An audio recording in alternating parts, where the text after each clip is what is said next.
जय माता दी friends, good morning. आज तो सूर्य नारायण भगवान भी बिल्कुल निकल के आ गए। मैं थोड़ा सा लेट हो गई थी। आज मैं 6:30 बजे ऊपर आई, अब 7:30 बज गए। चलिए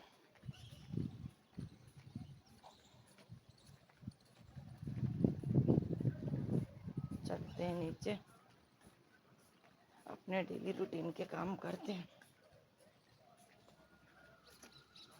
आप सबको पता है रक्षाबंधन आ रहा है, बट इस बार रक्षाबंधन में बड़ा कंफ्यूजन हो रहा है। कुछ लोग कहते हैं रक्षाबंधन 30 तारीख को है, कुछ लोगों का कहना है 31 को है। तो अभी समझ में नहीं आ रहा ये राखी 30 को बंधेगी कि 31 को। सारे त्योहार दो दो होते जा रहे हैं, पंचांग का कुछ समझ में ही नहीं आ रहा। चलिए देखते हैं, जिस दिन सब लोग करेंगे उसी दिन हम लोग कर लेंगे।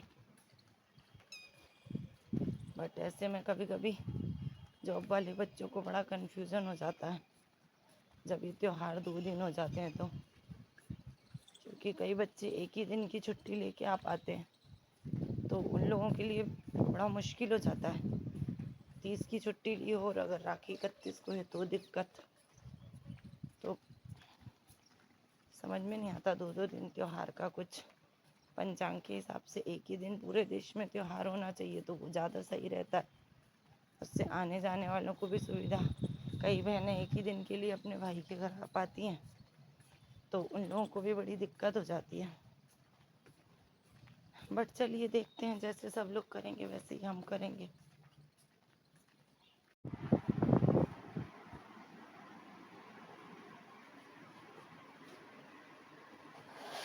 तो चलो, चाय पीनी है कि नहीं? और नन्ना तुमको पेडिग्री नहीं खानी? पेडिग्री नहीं खानी? खानी है पेडिग्री? नहीं खानी? चलो अपनी पेडिग्री खाओ। ओए मैं बैठूं कि नहीं बैठूं?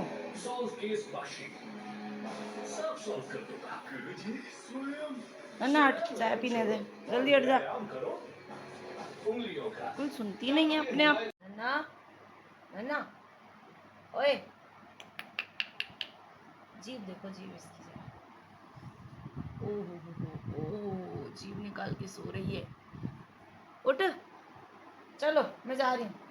चलो चलो नीचे, चलो। बस नीचे जाने के नाम पे तैयार है।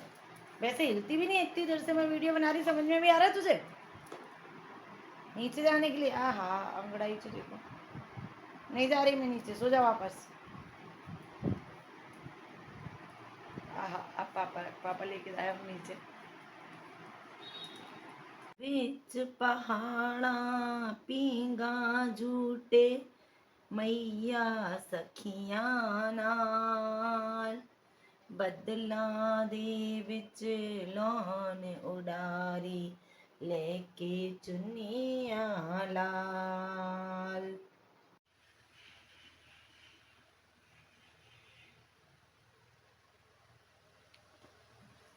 चलिए अब मैं नीचे आ गई, क्लाइंट आने वाले हैं। मैंने अपनी ट्रॉली वगैरह प्रिपेयर कर ली है, बस क्लाइंट का वेट कर रही हूँ। आज एकादशी है, तो मोस्टली ऐसा होता है कि साल में 24 एकादशी आती हैं, क्योंकि एक महीने में 2 आती है।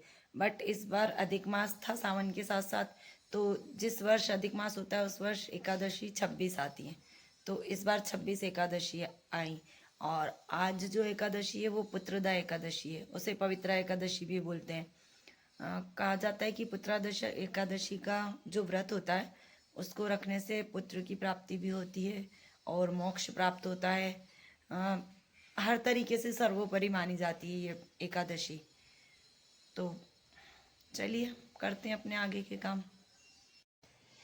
चलिए अब अभी फ़िलहाल मैं थोड़ी देर फ्री हूँ, थोड़ी देर कोई क्लाइंट अभी नहीं आने वाले। तो आज हम अपने मन की बात यहीं करेंगे नीचे सलोन में ही। आज अपने मन की बात में, आज सावन का आखिरी सोमवार है, तो सावन जैसे ही ख़त्म होगा, राधा कृष्ण की रास लीलाएं, भोलेनाथ का गोपी बन के आना, ये सब कुछ ख़त्म हो जाएगा। फिर आगे श्राद्ध आ जाएंगे, नव दुर्गा आ जाएगी। तो मैंने सोचा आज सावन का आखिरी सोमवार है, चलिए अपन इसी पे चर्चा करते हैं, भगवान कृष्ण की रास लीलाओं पे। एक समय जब भगवान कृष्ण ने रासलीला की थी, सभी को पता है कि भगवान कृष्ण जब रास रचाते थे तो ब्रह्मांड के सभी देवी देवता उनका रास देखने के लिए लालायित होते थे। सबको लगता था कि हम जाएं और भगवान कृष्ण का रास देखें। तो भोलेनाथ की भी इच्छा हुई थी, और भोलेनाथ जब वहाँ गए तो उन्हें मना कर दिया गया कि यहाँ पर तो सिर्फ स्त्रियाँ आती हैं, पुरुष तो आते ही नहीं हैं। तो यमुना मैया ने उन्हें बोला कि ठीक है, मैं तुम्हें स्त्री का रूप देती हूँ, तुम चले जाओ। अब वो यमुना मैया के वरदान से बहुत सुंदर गोपी का रूप धर के और चले गए वहाँ पर रास देखने। अब भगवान कृष्ण उन्हें वहाँ पर पहचान गए। जब महारास खत्म हुआ तो भगवान कृष्ण ने राधा रानी के साथ भोलेनाथ के दर्शन किए, वो भी गोपी रूप के। और फिर महाकृष्ण भगवान श्री कृष्ण ने राधा रानी के साथ भोलेनाथ से आग्रह किया कि अब आप यहीं वृंदावन में ही रुकिए। तो भोलेनाथ, जब राधा रानी और कृष्ण भगवान ने इतने प्रेम पूर्वक आग्रह किया तो भोलेनाथ उनका आग्रह को टाल नहीं सके, और भोलेनाथ वहीं वृंदावन में, जिसे आज गोपेश्वर धाम कहा जाता है, वहीं पे गोपी के रूप में उन्होंने अपना वहीं वास कर लिया भोलेनाथ ने, जो कि बहुत सुंदर गोपी बने हुए थे। और आज भी गोपेश्वर में भगवान भोलेनाथ का जो श्रृंगार है वो गोपी के रूप में ही होता है। कहा जाता है कि नारियों की तरह वहाँ पे पूरा भोलेनाथ का श्रृंगार होता है। सारे उन्हें ज्वेलरी पहनाई जाती है, लहंगा पहनाया जाता है, बहुत सुंदर सा श्रृंगार भगवान भोलेनाथ का वहाँ पे किया जाता है। पूरे भारत में कहा जाता है कि भगवान भोलेनाथ के शिवलिंग के रूप में दर्शन है, शिव परिवार के रूप में दर्शन है, अर्धनारीश्वर के रूप में भी दर्शन है, महाकाल के रूप में भी दर्शन है, जगह जगह। बट जो गोपीश्वर रूप है भगवान का, वो सिर्फ वृंदावन में है।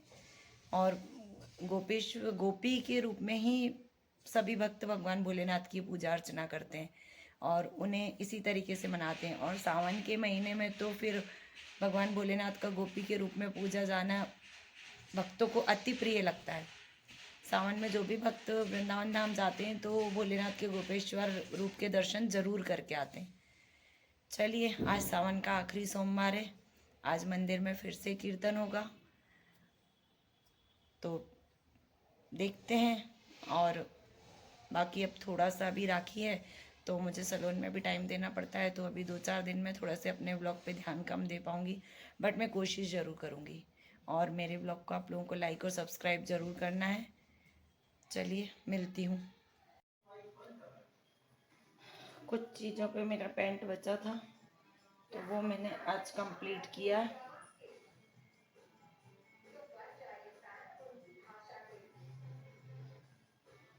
अभी धीरे धीरे करके जो टाइम मिलता है उस टाइम में मैं अपना थोड़ा थोड़ा पेंट कंप्लीट करती हूँ।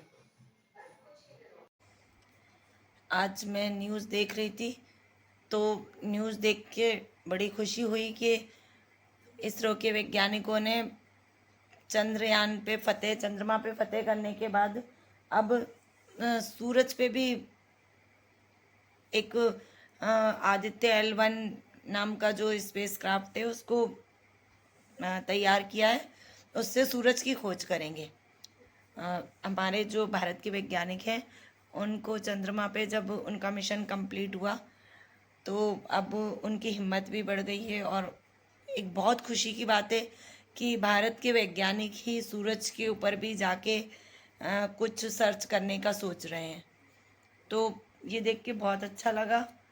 और आदित्य L1 नाम का जो क्राफ्ट है, स्पेस क्राफ्ट, उसको सूरज पे उसको भेजने की तैयारी चल रही है। उसके द्वारा सूरज पे न्यूज़ में बता रहे हैं कि 5 साल तक वो रिसर्च करेगा और उसके बाद फिर देखते हैं। क्योंकि जब चंद्रमा पे खोज करनी शुरू की थी तभी भी लोगों को लगा था कि इंसान चांद तक नहीं पहुंच पाएगा, बट अभी देखते हैं अब सूरज का भी कैसा क्या रहता है। बट बहुत खुशी की बात है कि भारत के वैज्ञानिक आगे बढ़ने की कोशिश कर रहे हैं।